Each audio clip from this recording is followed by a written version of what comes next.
Hi everyone, welcome to Mastercam 2022. நான் உங்கள் Saravanan. So இந்த வீடியோவில் நான் உங்களுக்கு என்ன ஷேர் பண்ண போகிறேன். லாஸ்ட் வீடியோவில் வந்து நான் ஃப்ரெஷர்ஸ்க்கான டெமோ பற்றி சொல்லியிருப்பேன். அவங்களுக்கு என்னென்ன சிலபஸ் கவர் ஆகும், ஒரு ட்ரெயினர்னால் அவங்களை எப்படி மோட்டிவேட் பண்ணணும், அவங்கள எப்படி ஒரு ஃப்ரெஷரை ஹேண்டில் பண்ணணும், ஸோ அதெல்லாம் சொல்லியிருப்பேன். அது வந்து யாருக்கு யூஸ்ஃபுல்லாக இருக்கும் அது எல்லாமே நான் இது சொல்லியிருப்பேன். அந்த வீடியோவில் ஃபுல்லாக எக்ஸ்பிளைன் பண்ணியிருப்பேன். ஸோ இதில் வந்து பார்த்தீங்கன்னா operator cum setter cum programmer. அப்போ ஏற்கனவே ஆப்ரேட்டராக இருந்திருப்பாங்க, அவங்க ஒரு 3 இயர்ஸ்க்கு அப்புறம் செட்டர் ஆகிருப்பாங்க. செட்டர் ஆனதுக்கப்புறம் அவங்க வந்து பார்த்திங்கன்னா ப்ரோக்ராம் சுத்தமாக தெரியாது, வெறும் செட்டிங் போடுவாங்க போயிடுவாங்க.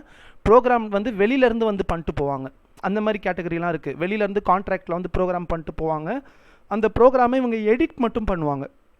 தேவைப்பட்டால் இசட்டில் போயிட்டு இசட் மைனஸில் கொஞ்சம் கூட்டுறதும் குறைக்கிறதும், அப்புறம் எக்ஸில் வந்து லைட்டாக வியர் பண்ணுறது, ஆஃப்செட் பண்ணுறது, ஸோ அதெல்லாம் பண்ணுவாங்க. அவங்க வந்து மாஸ்டர்கேம் ட்ரைனிங்க்கு உள்ள ஸ்டெப்பின் ஆகுறாங்கன்னா அவங்களுக்கு என்ன மாதிரி சிலபஸ் கவர் ஆகும். ஸோ அவங்களுக்கும் வந்து பார்த்திங்கன்னா சிஎன்சி விஎம்சியை பற்றி சொல்ல வேணாம், ஏன்னா அவங்க ஆல்ரெடி எக்ஸ்பீரியன்ஸ். அப்போ அதை நம்ம எடுத்துடலாம். ப்ளஸ் வந்து 3 ஆக்சஸ் மிஷினுக்கும் 4 ஆக்சஸ் மிஷினுக்கும் என்ன டிஃப்ரென்ஸ், அந்த கொஸ்டினை கேட்டு அவங்க ரெஸ்பான்ஸ் பண்ணிட்டாங்கன்னா அதுவும் அவங்களுக்கு நம்ம எக்ஸ்பிளைன் பண்ண வேணாம், பண்ணலைன்னா அதை பற்றி நம்ம சொல்லணும், சரியா? ஆனால் கேடுன்றது ஒரு சில பேர் வந்து சார் நான் கம்பெனி ட்ராயிங்ஸ் எல்லாமே பார்ப்பேன் சார், இன்ஜினியரிங் ட்ராயிங்ஸ்லாம் பார்ப்பேன், நீங்கள் எனக்கு கேடு வந்து ரொம்ப மெனக்கெட வேணாம், நீங்கள் மேனுஃபேக்சரிங் போயிடுங்க டைரெக்டாக, அந்த மாதிரி சொல்லுவாங்க. அப்போ அவங்களுக்கு வந்து நம்ம டைரெக்டாக மிஷினில் போயிட்டு மில்லிங்கில் டிஃபால்ட்லாம் என்ன, மேனேஜ் லிஸ்ட்னால் என்ன, இப்போ இதில் இருக்கிற இது டிஃப்ரெண்ட் கைண்ட்ஸ் ஆஃப் மிஷின்ஸ் எல்லாம் நான் எப்படி போஸ்ட் ப்ராசஸிங் பண்ணியிருக்கேன். அதுக்கப்புறம் வந்து பார்த்திங்கன்னா மில்லிங்கில் 2D ப்ரோக்ராம்னா என்ன, ஒரு 2D ப்ரோக்ராமில் ஐஜே கமாண்டை வந்து ஆராக எப்படி ரீப்ளேஸ் பண்ணுறது, ப்ரோக்ராம் எப்படி கம்ப்ரெஸ் பண்ணுறது, சைக்கிள் டைம் எப்படி ரெடியூஸ் பண்ணுறது, எஃபிஷியன்சியாக எப்படி மிஷினிங் பண்ணுறது, அப்போ ஏரியா மில்லிங்க்கும் டைனமிக் மில்லிங்க்கும் என்ன டிஃப்ரென்ஸு, ஃபேஸிங்க்கும் கான்டூரில் என்ன டிஃப்ரென்ஸு, ஸோ இதை பற்றிலாம் நம்ம டீட்டெயிலாக எல்லா எக்ஸ்ப்ளனேஷனுமே பண்ணணும். ஓகே, ஸோ இது வந்து அவங்களுக்கு, அதாவது செகண்ட் கேட்டகரி. ப்ளஸ் அவங்களுக்கு 3D ப்ரோக்ராம் இன்க்ளூட் ஆகும், மல்டி ஆக்சஸ் இன்க்ளூட் ஆகும். ஒரு ஃப்ரெஷருக்கு வந்து மல்டி ஆக்சஸ் வந்து தேவையில்லை. அதை நான் லாஸ்ட் வீடியோவில் சொல்லலான்னு இருந்தேன், பட் மறந்துட்டேன். ஏன் அப்படின்னா முதல்ல அவங்க 3 ஆக்சஸ் மிஷின்லேயே ஒரு 30,000 28,000 30,000 சேலரி வாங்கிட்டாங்கன்னா அப்புறம் 5 ஆக்சஸுக்கு அவங்க ப்ரொசீட் பண்ணலாம். எடுத்தோடனே யாருமே 5 ஆக்சஸில் விட மாட்டாங்க, ஏன்னா அந்த மிஷின் வந்து காஸ்ட் ரொம்ப அதிகம். ஒரு 1.5 crores மேலேயே, அதான் 1 crore மேலேயே இருக்கும். அப்படி இருக்கிறப்ப இப்போ நானே ஒரு ட்ரெயினர் தான், நானே 5 ஆக்சஸ் ப்ரோக்ராம் பண்ணுறதுக்கு கொஞ்சம் யோசிப்பேன். ஏன்னா இன்னொருத்தங்க கைடன்ஸ் கண்டிப்பாக வேணும். ஒரு ட்ரெயினராக இருந்தாலும் ஒரு 3-4 பேர் சேர்ந்து டிஸ்கஸ் பண்ணி தான் பண்ண முடியும். நான் பெரிய ஆள், நான் மட்டுமே ப்ரோக்ராம் பண்ணிட்டோன்னு வச்சுக்கோங்களேன், ஒரு -10 மைக்ரான் போனால் கூட 5 ஆக்சஸில் ஓட்டுற ஜாப் எல்லாம் காஸ்ட் எஃபிஷியன்சியாக இருக்கும். ஸோ இவங்களுக்கு 5 ஆக்சஸ் கவர் பண்ணலாம், ஏன்னா இவங்க ஆல்ரெடி செட்டராக இருக்கிறதுனால அவங்களுக்கு செட்டிங்லாம் தெரியும். ஸோ அப்போ வந்து 5 ஆக்சஸில் பேசிக்ஸ்லாம் என்ன, ஆனால் அப்போவுமே வந்து ஃபுல்லாக நம்ம டீச் பண்ண முடியாது. ஏன்னா 5 ஆக்சஸை பொறுத்த வரைக்கும் ஒரு மிஷின் ஆங்கிள் மாறும். சில மிஷின் வந்து -110 டிகிரிலேருந்து 30 டிகிரிக்கு டில்ட் ஆகும். சில மிஷின் வந்து 80 டிகிரிலேருந்து -120 டிகிரி அந்த மாதிரி டில்ட் ஆகும். ஒரு இதுக்கு ஏற்ற மாதிரி தான் நம்ம பண்ணணும். பட் இதில் இருக்கிற கான்செப்ட்ஸ்லாம் நம்ம சொல்லி புரிய வைக்கலாம். ஓகே, சரி. அதுக்கப்புறம் அவங்க லேத்து போவாங்க, மில்லிங் ஃபுல்லாக முடிச்சுட்டு அதுக்கப்புறமா டர்னிங் போவாங்க. டர்னிங்கில் வந்து ஃபுல்லாக எல்லாமே இதில் இருக்கிறது எல்லாமே முடிப்பாங்க. இதுக்கு நடுவில் நான் நிறையா ப்ராஜெக்ட்ஸ் கொடுப்பேன். இவங்களே செட்டிங் போட்டு அந்த ப்ராஜெக்ட் இதிலே செட்டிங் போடலாம், இதிலே வயசை உள்ளே கொண்டு வந்து லேத்தோட சக்கை உள்ளே கொண்டு வந்து செட்டிங்லாம் போட்டு பார்க்கலாம், ஃபிக்சர்லாம் டிசைன் பண்ணலாம். ஸோ இது எல்லாமே இவங்களுக்கு வரும்.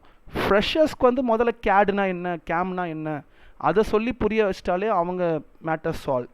அவங்க மேலே வந்துடுவானுங்க பசங்க. அவங்களுக்கு தேவை ஒரு சின்ன ட்ரிக்கு தான், ஜாப் கிடைக்கிறதுக்கு ஒரு ட்ரிக்கு. நீங்கள் ஏற்கனவே ஜாபில் இருக்கீங்க, நீங்கள் ப்ரொமோஷனுக்காக வரீங்க, புரியுதா? அப்போ உங்களுக்கு கொஞ்சம் அட்வான்ஸ் தான் கொடுக்கணுமே ஒழிய அவங்களுக்கு எடுக்கிற மாதிரி உங்களுக்கு எடுத்தால் உங்களுக்கு போர் அடிக்கும். என்ன சார், ஒரு சின்ன பையனுக்கு எடுக்கிற மாதிரி எனக்கு எடுத்துகிட்ருக்கீங்க, சின்ன பசங்களோடலாம் உட்கார வச்சு எடுத்துகிட்ருக்கீங்க, அந்த மாதிரி சொல்கிற ஆளுங்கள்லாம் இருக்காங்க. அவங்கள தப்பாக சொல்லலை, அது அவங்களோட கேரக்டர். சரி, ஓகே, அவங்களுக்காக நம்ம தனியாக தான் பண்ணியாகணும். அப்போ ஒரு ட்ரெயினரோட இது பாருங்கள், அப்போ ஒரு ட்ரெயினர் தான் எல்லாரையும் ஹேண்டில் பண்ணுற அளவுக்கு கொஞ்சம் பொறுமையாகவும் நிதானமாகவும் எல்லாத்தையும் ஹேண்டில் பண்ணி அவங்களுக்கு கொண்டு வர ஒரு இதுவாக இருக்கணும். ஸோ இந்த வீடியோ யாராவது ட்ரெயினர்ஸ் பார்த்துட்டு இருந்தீங்கன்னா நீங்களும் கொஞ்சம் கவனிச்சுக்கோங்க, சரியா? ஓகே, ஸோ இதுதான் உங்களுக்கான சிலபஸ். அப்போ உங்களுக்கு வந்து டைரெக்டாக நம்ம மிஷினிங் பண்ணும்போதே சம் மாடல்ஸ், இப்போ ஒரு மாடல் இருக்குது, நம்ம சில மாடல்ஸ்லாம் பண்ணிகிட்ருக்கோம் அப்படின்னா, இப்போ எக்ஸாம்பிளுக்கு இந்த 4th ஆக்சிஸ் மாடல் இருக்குதுன்னு வச்சுக்கோங்களேன். ஒரு 4th ஆக்சிஸ் மாடல் இருக்குன்னா இதுக்கு எப்படி நம்ம செட்டிங் போட்டு எப்படி நம்ம டில்ட் பண்ணுவோம், எப்படி நம்ம indexing, that means rotation A0, A120, A60, A90 அந்த மாதிரி எப்படி இண்டெக்ஸிங் பண்ணுறது, முதல்ல இந்த டிராயிங் எப்படி பண்ணியிருப்பாங்க, எப்படி இந்த இடத்துல கட் பண்ணியிருப்பாங்க, ஸோ அதெல்லாமே நம்ம பார்த்துடலாம். ஓகே, இதுதான் வந்து உங்களுக்கான சிலபஸ். அப்போ உங்களுக்குமே வந்து இது எல்லாமே கவர் ஆகும். Wire frame, surface, solid. First நான் பேசிக் கமெண்ட்ஸ் எல்லாத்தையும் எடுத்துருவேன். அதெல்லாம் நீங்கள் நோட் பண்ணி வச்சுக்கிட்டாலும் ஓகே தான். எல்லாத்தையும் நோட் பண்ணி வச்சதுக்கு அப்புறமா நீங்கள் வந்து லாஸ்ட்டாக மிஷினிங் போவோம். சேம் அதே டியூரேஷன் தான், உங்களுக்கும் எந்த ஒரு பிரச்சனையும் கிடையாது. ஸோ ஃப்ரெஷருக்கு ஒரு மாதிரி, உங்களுக்கு ஒரு மாதிரி தான். அவங்களுக்கு வேறு சிலபஸ், உங்களுக்கு வேறு சிலபஸ் தான். என்ன அவங்களுக்கு கொஞ்சம் ரொம்ப டீப்பாக போவோம். ஏன்னா சின்ன பசங்க ஃபஸ்ட் டைம் நம்மளை வராங்க, உள்ளே நம்பி வராங்கன்னா அவங்க ஒரு வேலை கிடைக்கிறதுக்கு என்னென்ன தேவையோ அது எல்லாமே நம்ம சொல்லி கொடுத்து தான் அவங்கள வெளியில் அனுப்ப முடியும். பட் நீங்கள் ஏற்கனவே வேலையில் இருக்கிறதுனால உங்களுக்கு நான் ரொம்ப எஃபர்ட் வந்து எடுக்க வேணாம். ஏன்னா நீங்கள் எல்லாம் ஆல்ரெடி ப்ரில்லியண்ட்டாக தான் இருப்பீங்க. இல்லாதவங்களுக்கு நான் கண்டிப்பாக எஃபர்ட் போடுவேன். சரியா, கண்டிப்பாக நான் எஃபர்ட் போடுவேன், எந்த பிரச்சனையும் கிடையாது. ஸோ இது உங்களுக்கான செஷன். ஸோ ஜாப்ஸ் வந்து பார்த்தீங்கன்னா நீங்களே அரேஞ்ச் பண்ணலாம். ஸ்கில் இருந்ததுன்னா யாரையும் நம்ம டிபெண்ட் பண்ண வேணாம். முதல்ல யாரையுமே டிபெண்ட் பண்ணாதீங்க, அதுதான் என்னோட இது. ஏன்னா நாளைக்கு அவங்க கண்டிப்பாக சொல்லி காட்டுவாங்க, பார்த்தியா நான் வாங்கி கொடுத்தேன், இன்றைக்கி நம்மளே அது திரும்பி பார்க்கல பாரு. எதுக்கு? ஸ்கில்லு தானே. நம்ம ஒரு கம்பெனிக்கு போகிறோன்னா கையில் டிராயிங் கொடுத்துட்டு தம்பி இதுக்கு ப்ரோக்ராம் எழுதுன்னு சொல்ல போகிறாங்க, செட்டிங் போட்டு காட்டுன்னு சொல்ல போகிறாங்க. போட்டு காமிச்சிட்டோன்னா 35,000 40,000 இங்கேயே தரப்போகிறாங்க. எங்கே பெங்களூரில் தருவாங்க, தடாவில் தருவாங்க. நீங்கள் அப்ரோச் பண்ணுற கம்பெனி பெரிய கம்பெனியாக இருந்ததுன்னா கண்டிப்பாக சேலரி அதிகமாகவே தருவாங்க. ஓகே, ஸோ அப்புறம் எதுக்கு நம்ம அந்த ஸ்கில்லை மட்டும் டெவலப் பண்ணிக்கோங்க. ஓகே, இல்லைனா உங்களுக்கு இண்டீட் இருக்குது, நார்க்குரி இருக்குது. இண்டீடில் கூட நான் இன்றைக்கி ஜாப் எல்லாமே காமிச்சேன், விஎம்சி ப்ரோக்ராமர் எல்லாமே காமிச்சேன், ப்ரொடக்ஷன் சூப்பர் எல்லாமே இதில் இருக்கும். VMC programmer, VMC operator, VMC programmer எல்லாமே இருக்கும். டைரெக்டாக ஹெச்ஆர் நம்பரே உங்களுக்கு வந்துடும். சரியா, இந்த டேஸ் மட்டும் பார்த்துக்கோங்க, அவங்க எத்தனை நாளைக்கு முன்னாடி போஸ்ட் பண்ணியிருக்காங்கன்னு பாருங்கள். அதுக்கேற்ற மாதிரி நீங்கள் இது பண்ணிக்கோங்க. ஃப்ரெஷர்ஸ்க்கு வந்து ஃபஸ்ட்டு நீங்கள் ஆப்ரேட்டராகவே போங்க பசங்களா. ஆப்ரேட்டர்னால் கேவலம் கிடையாது. இப்போ நம்ம ஒரு பைக் எடுத்து ஓட்டுறோன்னா நம்ம பைக் ஆப்ரேட்டர் தான். ஏன்னா அந்த பைக்கை நம்ம தான் ஆப்ரேட் பண்ணுறோம். எப்போ ஆக்சிலேட்டர் கொடுக்கணும், எப்போ கியர் கொடுக்கணும், எல்லாமே. அப்போ மிஷின் என்ன கேட்டால் ஒரு இன்ஜினியர், ஒரு சூப்பர்வைசரோட அந்த ஆப்ரேட்டர் அவன் தான் அந்த மிஷின் கூடயே காலையிலேருந்து சாயந்தரம் வரைக்கும் இருக்கான். அவனுக்கு தான் தெரியும் அந்த மிஷின் உடம்பு சரியில்லாமல் போதா, அதுக்கு என்ன ப்ராப்ளம் வருது, அதுக்கு அதாவது அவன் தன்னோட ஃப்ரெண்டாகவே பார்ப்பான். அது ஏதாவது ஒரு நாள் அண்ணா மிஷின் ப்ராப்ளம் ஆகிடுச்சுன்னா எனக்கு சாப்பிடவே தோணலண்ணா, அந்த மிஷின் எப்போ ஓடுதோ அப்போ தானே எனக்கு மனசு நிம்மதியாக இருக்கும். அந்த மாதிரிலாம் நேசிக்கிற பசங்கள்லாம் இருக்காங்க. ஸோ அப்படி இருக்கிறப்போ நம்ம அவங்களெல்லாம் வந்து கொஞ்சம் சொசைட்டியில் நல்ல ஒரு லெவலுக்கு கொண்டு வரணும்னா நாங்கள்லாம் எங்களோட இதை சாக்ரிஃபைஸ் பண்ணி, லைஃப்பை சாக்ரிஃபைஸ் பண்ணி எங்கேயும் அப்ராட்லாம் போகாமல் இங்கேருந்து உங்களுக்கு நாங்கள் ட்ரைனிங் கொடுக்கறதுக்காக ரெடியாக இருக்கோம். சரியா, ஓகே.